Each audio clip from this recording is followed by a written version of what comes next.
Hi everybody, welcome back, and just some more unedited thoughts on the day as it is raining out in the car studio today. So today I wanted to talk a little bit more about Hyatt, and I haven't really talked about them in a little while. Last video I did was their rumored luxury card that may be coming out. We don't have any new details on that, obviously, but Hyatt did recently make changes to the World of Hyatt program starting for 2024. The biggest, which would be a negative for Globalist and Lifetime Globalist members, would be that Guest of Honor is being moved from a permanent feature, one you can use all the time, to you get 5 every year. I haven't read the full details on that, but you get 5 in a bank every year. You can gift those. The nights that you gift will count toward your elite nights. You can give them to yourself. You have at least 5. You can start gaining more of these benefits starting with 40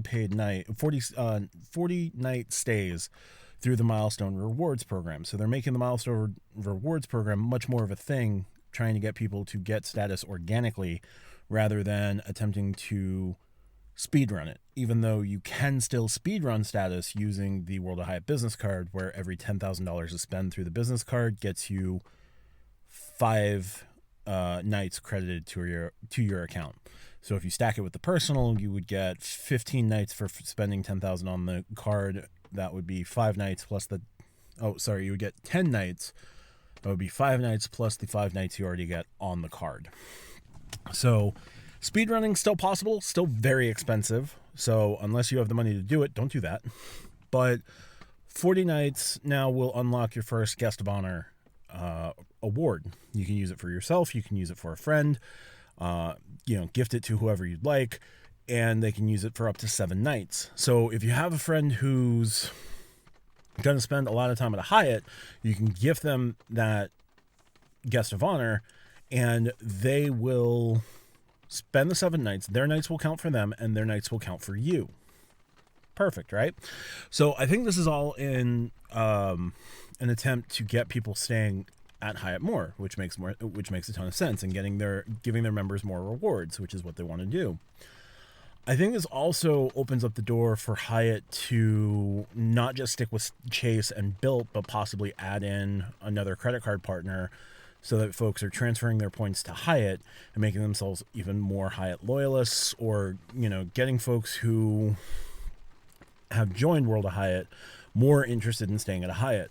I think the other way to do that is to continue to expand their footprint, which they seem to be doing, but they seem to be attacking more at the mid and higher tiers than opening way more Hyatt houses, which would make a ton more sense, or their Studio by Hyatt, or their Hyatt Studio concept still hasn't gotten off the ground yet.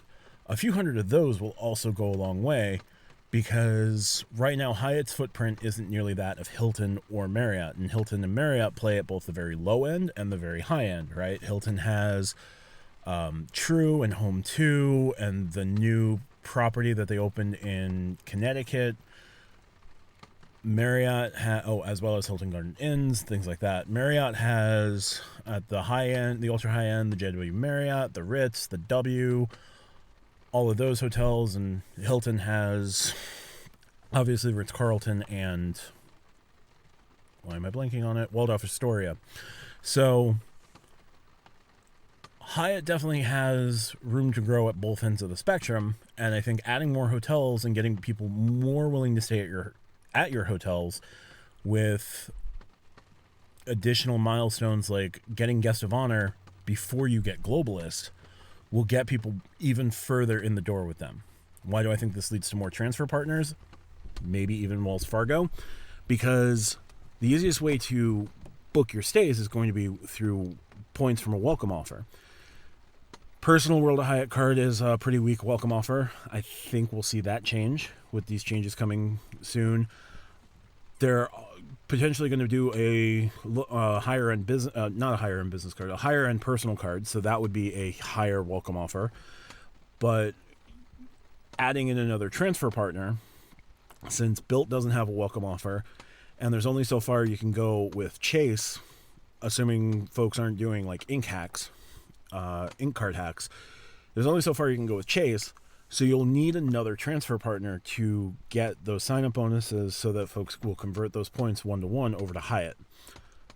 So the moves this week make me think that Wells has Hyatt as a transfer partner. Or Bilt is going to come out with a higher-end card. Wells is more likely. And with the autograph card now staying no annual fee and being able to transfer those points 1-to-1 to Hyatt, you'll have a $0 annual fee card. You can move your active cash back over to the autograph for points, so that's another way you can supplement your points.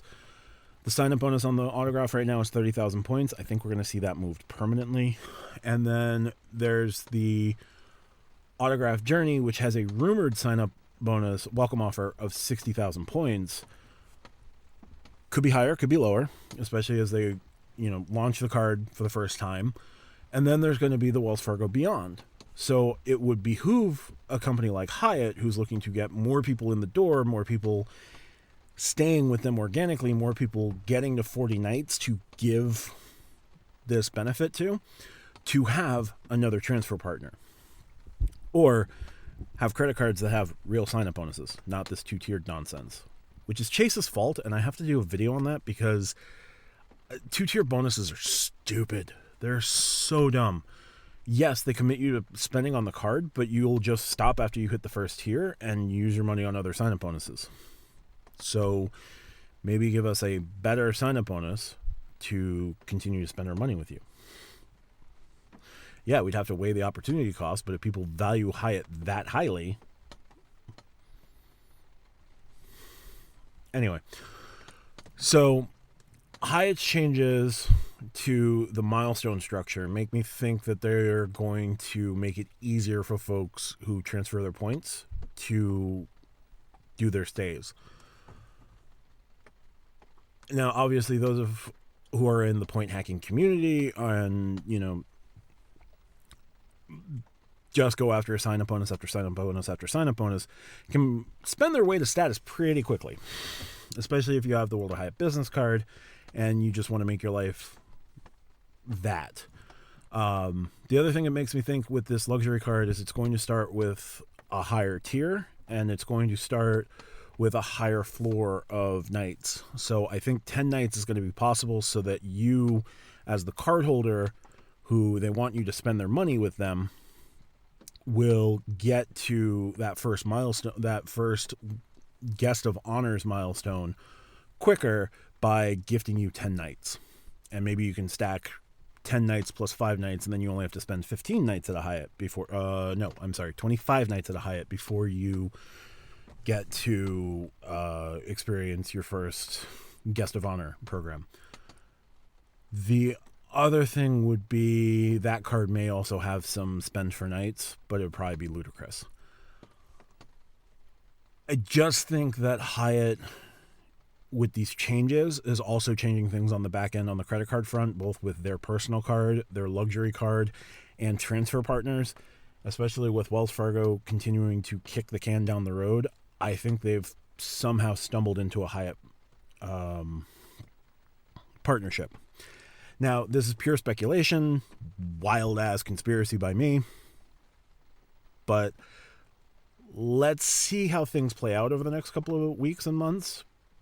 I still want Wells to announce their transfer partners, but back on topic, I think the changes that Hyatt has announced makes it more, not less likely that they're going to open themselves up to more transfer partners and try and get themselves into conversations with sign-up bonuses and moving not beyond Chase, but gaining additional partnerships. You see Choice Hotels partnered with Capital One, and you see them partnered with Wells Fargo for their credit card and Citi. It makes sense that they're probably going to be a Wells Fargo transfer partner. You see Wyndham pair up with multiple hotels and have their credit cards issued through Barclays. So it would make a certain amount of sense if Hyatt is Chase and Bilt and Wells Fargo.